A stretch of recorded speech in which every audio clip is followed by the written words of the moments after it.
Muy bien, Mauricio, ¿cómo estás? Alonso, en tu más de 20 años de experiencia has pasado por diferentes crisis tanto a nivel regional como internacional. En este sentido, ¿nos puedes comentar cómo ha sido el impacto de la crisis del coronavirus en los retailers latinoamericanos en general? ¿Ves que los actores más golpeados tendrán alguna recuperación en el corto plazo? ¿O te inclinas por la tesis de un efecto permanente en ellos? Claro, gracias por la pregunta. Mira, esta ha sido una crisis realmente distinta a las anteriores que hemos visto en la región, que han sido crisis más financieras, que han afectado ciertos segmentos más que otros. Esta es una crisis que realmente ha afectado de manera muy aguda, sobre todo el mundo retail. Ahora, dentro del mundo retail ha habido un impacto diferenciado.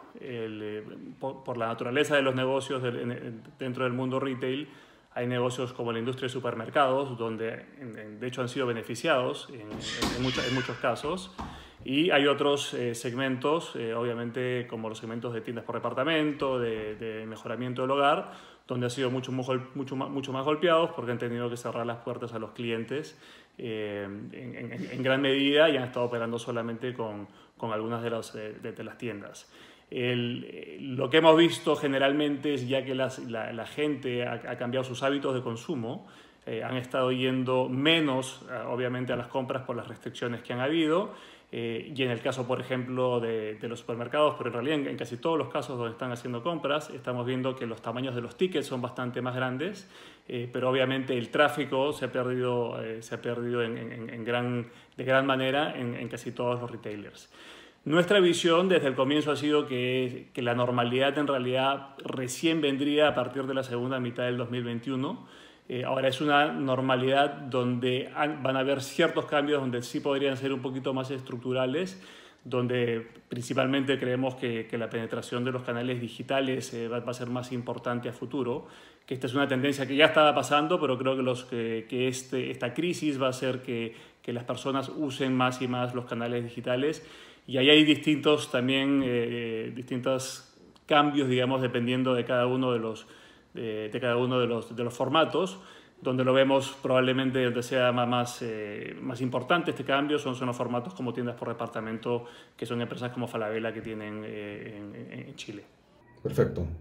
Anticipando una eventual pronta reapertura de las economías, ¿consideras que tendremos un cambio drástico en los hábitos de los patrones de consumo? ¿O sigue siendo válida la premisa que el location lo es todo para tener éxito en este tipo de negocio? Mira, lo que pensamos es un poco lo que decía, ¿no? Va a haber una, creo, aceleración de todo el mundo digital, que era una tendencia que ya estábamos viendo. El mundo ya iba en ese camino y Latinoamérica un poquito más atrasado que los mercados desarrollados, pero el mundo y la industria ya iba en ese camino.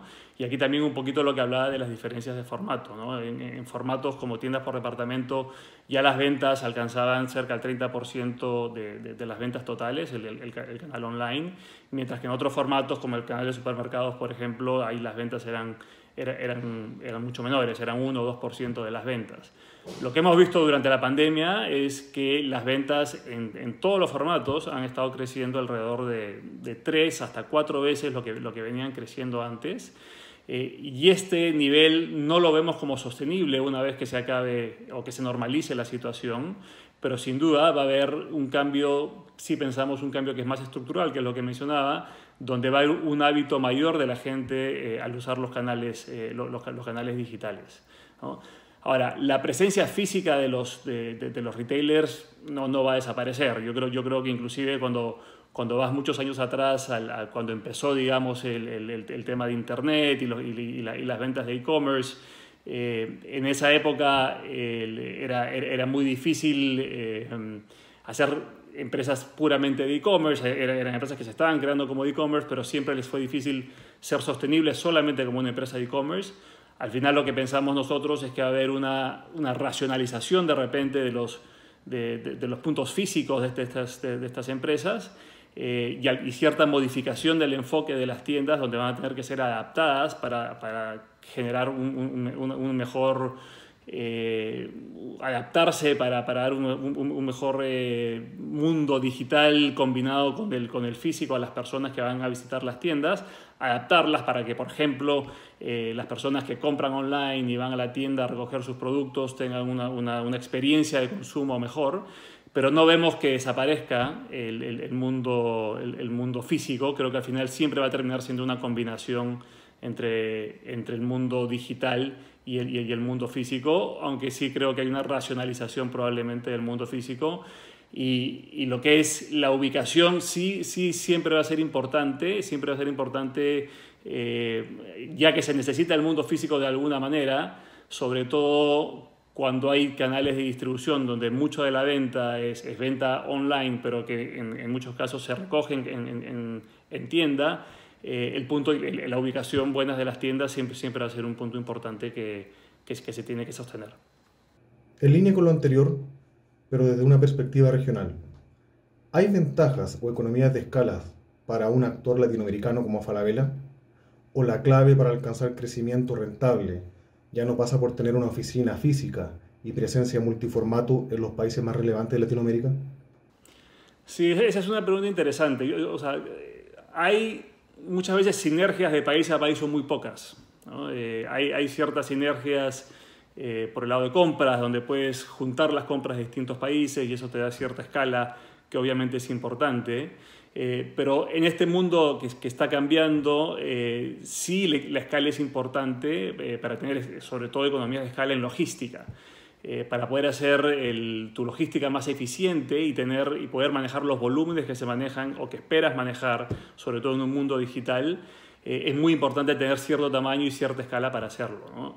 Y solamente hay pocas empresas, diría yo, en Latinoamérica y en los países andinos y en Chile, que puedan hacer ese tipo de inversión para tener este nivel de logística, estos centros de distribuciones de última generación que procesen órdenes de manera automática o semiautomática. Necesitas mucho volumen.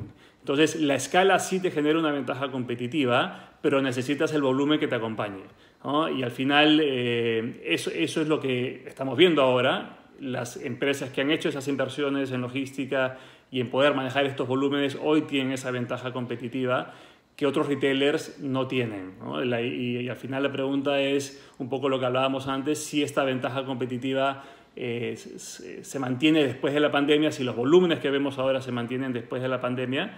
Y nosotros creemos que sí va a haber un ajuste un poco a la baja de los niveles claramente que tenemos hoy, que han subido porque nadie puede estar saliendo a las calles o muy poca gente está saliendo a las calles. Pero también hay un punto donde ha cambiado el modelo de negocios. Es un modelo de negocio donde antes abrías una tienda, el consumidor iba y compraba lo que tenía que comprar y se regresaba a su casa. Ese, hasta cierto punto, por lo menos como es hoy, era un modelo más rentable de lo que es hoy. Hoy requieres mucha inversión en tecnología que todavía se va a mantener en el futuro mientras los volúmenes siguen aumentando. Así que si bien ganas una ventaja competitiva al tener la escala y los niveles de logística que pocos competidores puedan tener, por lo menos en el corto plazo creemos que es un modelo de negocio que es lo más probable menos rentable que el modelo de negocio anterior y que vas a tener que llegar a volúmenes más avanzados, más grandes, para poder de repente empezar a mejorar tus niveles de rendimiento y de retornos, que es un poco los retornos que tenían antes cuando eras un jugador solamente de tienda, ¿no? Sin canales digitales. Y profundizando en ese sentido, ¿cuál es tu opinión de las valorizaciones de un retailer online como Amazon o Mercado Libre que permiten participar a un inversionista de la tendencia del e-commerce? ¿O crees tú que hay alguna alternativa que se beneficie de esta tendencia, pero con múltiplos más razonables? Sí, esa es una pregunta que siempre discutimos con los inversionistas y es una pregunta realmente difícil, es un tema difícil, ¿no? Porque los mercados tienden a darle un premio a las compañías que son líderes en sus sectores y que ofrecen perspectivas de crecimiento. Y claro, en el mundo de e-commerce y en el mundo digital, estas empresas están teniendo unos múltiplos muy, muy altos. Y lo implícito ahí es que van a tener crecimientos acelerados, ¿no? Que hay un cambio estructural en la industria, lo cual sí creemos, que va a haber una penetración cada vez mayor del canal digital, pero eso implica crecimientos muy acelerados por un periodo relativamente largo. Y hacer esas valoraciones, tener los supuestos correctos para hacer esas valoraciones a veces es muy difícil. Entonces, un poco lo que ve el mercado es qué es lo que está pasando hoy, si es que las ventajas competitivas que tienen estos jugadores estilo Mercado Libre, Amazon a nivel ya global, no solamente en Estados Unidos, está generando las tendencias de crecimiento para justificar estas valoraciones. Entonces, en el corto plazo lo que se enfoca mucho el mercado es en crecimiento, es en el crecimiento de top line, de crecimiento de ventas, no necesariamente en el crecimiento de utilidades, aunque claramente el mundo de hoy no es el mundo que teníamos hace 20 años, en el año 2000, cuando nacían muchas de estas compañías de Internet y bueno, que no tenían ni ventas ni utilidades, obviamente, pero igual tenían valoraciones muy altas. Hoy definitivamente es un mundo mucho más razonable, donde son empresas reales que tienen ventas, algunas de ellas no necesariamente tengan utilidades, pero el enfoque del inversionista está mucho en el crecimiento. Yo creo que estas empresas tienen que enseñar ese crecimiento y ese crecimiento sostenible, inclusive un crecimiento que se acelere en los siguientes trimestres y en los siguientes años para justificar las valoraciones que hoy tienen. Ahora, al mismo tiempo que estás pagando un múltiplo muy alto para una empresa de estas, lo que pasa también es si estas empresas por alguna razón no llegan a tener los resultados que ellos pensaban en algún trimestre, la volatilidad de estas empresas es también mucho más alta, ¿no? O sea, porque estás básicamente pagando por crecimiento a futuro, y si ese crecimiento no se ve que se está dando a futuro, puedes tener también correcciones muy altas en los precios de las acciones. Así que es un tema difícil de analizar, difícil de valorar. Y al final yo creo que el gran enfoque es si estas empresas están manteniendo las ventajas competitivas, están ganando cuota de mercado en sus mercados correspondientes y están teniendo el crecimiento de primera línea, que es al final lo que eventualmente con un apalancamiento operativo van a tener mejores utilidades. Bueno, Alonso, muy interesante el tema. Muchas gracias y esperamos contar contigo en un futuro próximo. Gracias a ti, Mauricio.